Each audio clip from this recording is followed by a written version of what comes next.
देखिए कुछ क्वेश्चन दिए गए पूर्णांकों को संबंधित है और इसमें हमें इन्हें सॉल्व करना है। कह रहा है पहला क्वेश्चन, निम्नलिखित प्रश्नों 1 to 2 यानी 1 से 2 में 1 और 2 में केंद्रीय खानों की संख्या उसके चारों ओर के पटलों पर अंकित संख्याओं से किसी प्रकार संबंधित है। प्रश्नवाचक चिन्ह वाली संख्या ज्ञात कीजिए।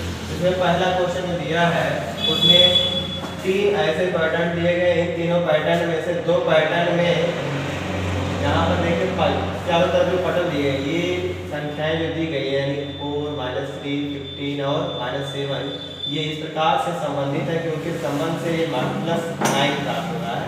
ठीक इसी प्रकार से उसी संबंध से ये 21, 11 यानी 21, 11, 13 और 9 ये भी उसी संबंध से संबंधित है और उसी संबंध से संबंधित होने पर ये 10 उसका आंसर आ रहा है। और यहाँ पर ठीक उसी प्रकार से यहाँ 17, -15, 14 और -18 भी संबंधित है और यहाँ क्वेश्चन मार्क की जगह पर क्या आएगा इस फॉर्म में बताना है। ठीक है, यहाँ पर सबसे पहली बात देखिए, अगर इन चारों संख्याओं को देखें तो यहाँ पर धनात्मक संख्याएं अगर देखें चारों संख्याएं जोड़ा जाए तो यहाँ देखो 4 और 15 अगर जोड़ा जाए तो कितना आएगा 19 आएगा। 4 और 15 यानी 15 और 4 जोड़े कितना आएगा 19 आ जाएगा। तो यहाँ देखिए -7 और -3 अगर दोनों को ऐड कर दे कितना आएगा -10 आ जाएगा। यहाँ पर क्या किया गया है कि सभी संख्याओं को जोड़ा गया है। यहाँ -7 और -3 आ रहा है, -7 -3 ऐड करोगे -10 आ जाएगा और +4 और +15 +19 आ जाएगा। तो 19 -10 यहाँ हो जाएगा। यानी हम यहाँ पर एक प्लस वाली संख्याओं में माइनस वाली संख्या को जोड़ ली है, मतलब सारी संख्याओं को ऐसे जोड़ा जा रहा है। तो माइनस वाला माइनस वाले में जुड़ेगा और प्लस वाला प्लस में। तो प्लस प्लस का ऐड कितना आ रहा है 19 आ रहा है और माइनस माइनस का कितना आ रहा है -10। तो यहाँ प्लस वाले में से माइनस वाले संख्या क्या हो जाएगी घट जाएगी। तो ये 19 -10 कितना हो जाएगा 9 यानी 19 में से 10 घटे कितना आएगा 9 आ जाएगा। ठीक इसी प्रकार से यहाँ भी किया गया है कि संख्याएं सभी जोड़ी गई है लेकिन जोड़ने में प्लस वाला प्लस से जुड़ेगा माइनस वाला माइनस से जुड़ेगा। तो 21 को 11 से जुड़े कितना आएगा 32 आ जाएगा। और माइनस वाले को माइनस से जोड़ेंगे यानी -9 -13 है, जोड़ लीजिए दोनों को -22 हो जाएगा। अब माइनस वाला प्लस वाले में से घट जाएगा, जो आया माइनस का उसको माइनस वाले होगा प्लस वाले में से घट जाएगा। ये 32 में से 22 घटा कितना आएगा 10 आ जाएगा। ये तो आएगा 10 यहाँ आ गया। ठीक इसी प्रकार से यहाँ भी बात करते हैं। तो यहाँ पर सारी संख्या चारों संख्याओं को जोड़ा गया है और जोड़ेंगे तो यहाँ पर प्लस वाला प्लस के साथ जुड़ेगा और माइनस वाला माइनस। यहाँ 17 है और यहाँ 14 है। 17 और 14 को जोड़ते हैं अगर तो कितना आएगा 31 आ जाएगा। 7 4 11 का 1 सीधे हो जाएगा 1 1 2 1 3 31 हो गया। और ऐसे 18 और 15 जोड़ते हैं, माइनस में दोनों दिए गए हैं तो 18 और 15 जोड़ते हैं तो 33 आता है। क्योंकि दोनों के दोनों माइनस में 18 और 15 इसलिए -33 हो जाएगी। अब यहाँ माइनस वाली संख्या ज्यादा है, प्लस वाली संख्या कम है, तो माइनस वाली संख्या में से प्लस वाली संख्या घट जाएगी। तो यहाँ पर क्या हो जाएगा माइनस वाली संख्या बचेगी। तो दोनों में अंतर कितना दिया गया संख्याओं में देखो ये 33 और ये 31 है। तो 33 और 31 में कितने का अंतर है 2 का है और चूंकि माइनस वाला ज्यादा था इसलिए माइनस में 2 हो जाएगा। इस तरह से हमारा ये पहला विकल्प -2 सही हो जाएगा। ठीक ऐसे ही अब दूसरे में अगर देखा जाए तो दूसरे में क्या किया गया देखिए 11 और 15 को जोड़िए, मतलब इस तरह जो संख्याएं दी गई हैं इनको जोड़ लीजिए। ये दोनों संख्याएं जोड़ करके और इसके बाद में इनको जोड़ दीजिए, इनको आपस में जोड़ दीजिए और इनको आपस में जोड़ दीजिए। देखिए इन दोनों को आपस में जोड़ेंगे तो 11 15 कितना हो जाएंगे 26 और इन दोनों को आपस में जब जोड़ेंगे तो ये प्लस में है और ये माइनस में है तो प्लस वाले में से माइनस वाला घट जाएगा। तो 19 में से 3 घटेगा कितना आएगा 16। अब इनके जोड़ने पर जो प्राप्त हुआ उसमें से इनके जोड़ने पर जो प्राप्त हुआ उसको घटा देंगे। यानी इन दोनों के जोड़ में से इन दोनों के जोड़ को घटा देना है। यही काम ऐसे इसमें भी करना है। तो इन दोनों के जोड़ में से इन दोनों को घटाया गया जब ये 26 इन दोनों का जोड़ आ रहा है, इन दोनों का जोड़ कितना आ रहा है 16 और 26 में 16 घटेगा कितना आएगा 10, ये 10 आ गया। ठीक इसी प्रकार से इन दोनों के जोड़ में से इन दोनों के जोड़ को घटा देते हैं। यहाँ पर जो आता है 1 आता है, 1 आया 1 लिखा है यहाँ। तो यहाँ देखिए 10 7 कितना हुआ 17 और 17 में से 5 4 9 घटा लेंगे तो 17 में से 9 घटेगा यहाँ दिया था। अब इसी प्रकार से हम इन दोनों को जोड़ करके उसके जोड़ में से इन दोनों को घटा देंगे। तो देखो 12 और 6 कितना होगा 18, 18 में से 8 5 13 घटा दीजिए। 18 में से 8 5 कितना होगा 13, घटाइए कितना आ जाएगा 5 तो आएगा।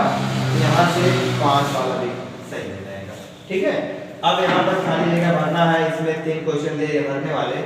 तो इसमें का जो दिया कह रहा है कि दो पूर्णांकों का योगफल सदैव होता है। तो दो पूर्णांक ले लीजिए, चाहे वो प्लस में लीजिए चाहे माइनस में। इसे +4 है, उसमें हम क्या कर रहे हैं -3 जोड़ रहे हैं। तो यहाँ पर क्या होगा माइनस प्लस का गुणा माइनस हो जाएगा और 4 में 3 घटेगा तो 1 है, प्लस में आ रहा है। और -4 में अगर हम +5 जोड़ रहे हैं 5 जोड़ रहे हैं 5 में से या ऐसे कह लीजिए दोनों माइनस में ले रहे हैं उनको जोड़ रहे हैं, तो ऐसी स्थिति में माइनस में आएगा। -4 -5 -9 हो जाएगा। तो यहाँ पर जब हम दो पूर्णांकों को जोड़ रहे हैं तो वो प्लस में भी हो सकते हैं और माइनस में हो सकते हैं। इसके अलावा दोनों अगर है एक दूसरे के विपरीत है तो 0 भी हो सकता है। तो देख रहे हैं तो 3 तरह के पूर्णांक, तीनों तरह के पूर्णांक जो पूर्णांक संख्याओं में शामिल होते हैं। तो अगर देखा है दो पूर्णांकों का योगफल क्या आएगा सदैव पूर्णांक ही आएगा, चाहे वो धनात्मक है चाहे ऋणात्मक है चाहे तो सदैव क्या आएगा पूर्णांक आएगा। अब ऐसे दो धनात्मक पूर्णांक को जब जोड़ते हैं तो दो धनात्मक पूर्णांक मतलब 2 भी प्लस में ले लेंगे और 3 प्लस ले लीजिए तो 2 3 कितना आएगा 5, ये भी प्लस में आया ना। तो धनात्मक पूर्णांकों का योगफल क्या आएगा धनात्मक पूर्णांक आता है। क्या आता है धनात्मक पूर्णांक। इसी प्रकार से दो ऋणात्मक पूर्णांक ले लीजिए और दो ऋणात्मक पूर्णांकों को आपस में जोड़िए।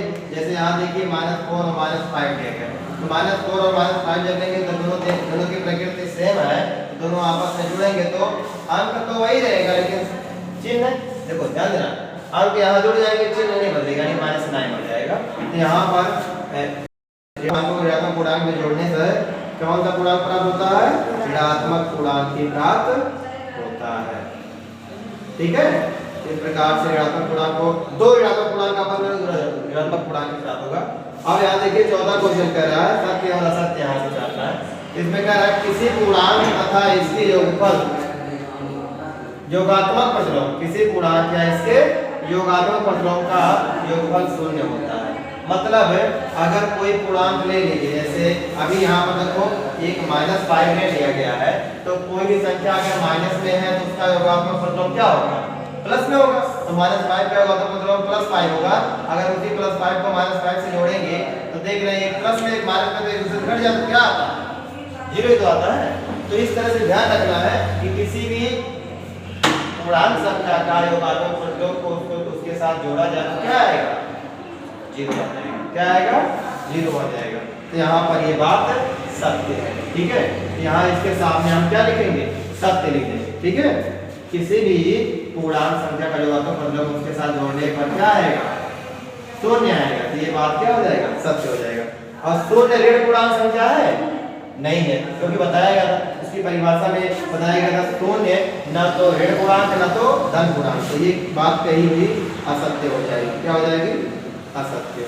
तेरा दो ऋण पूर्णांकों का योगफल धन पूर्णांक होता है। अभी मैंने देखा अभी हम लोगों ने देखा क्या -2 और -3 को जोड़ेंगे। जब दोनों के चिन्ह सेम है दोनों आपस में जोड़ेंगे तो अंक वही रहेगा लेकिन चिन्ह वही अंक तो जुड़ जाएगा लेकिन चिन्ह वही रहेगा। तो क्या हो जाएगा 5 और ये यानी ऋण संख्याओं का यही आएगा। यहाँ पर धन बता रहा ये बात कहना गलत हो जाएगा, यानी असत्य। ऋण को ऋण के साथ जोड़ा जाएगा तो धन कभी नहीं आएगा। ठीक है, ऋण ही आएगा। ठीक इसी प्रकार से अगर देखा जाए किसी पूर्णांक और 0 का योगफल उस पूर्णांक के बराबर होता है। ये बताएगा ना कोई भी पूर्णांक अगर आप ले लीजिए चाहे वो धन हो चाहे ऋण हो, अगर 2 में आप 0 जोड़ते हैं तो क्या आएगा 2 ही तो आएगा। और -2 में अगर हम 0 जोड़ते तो -2 आएगा।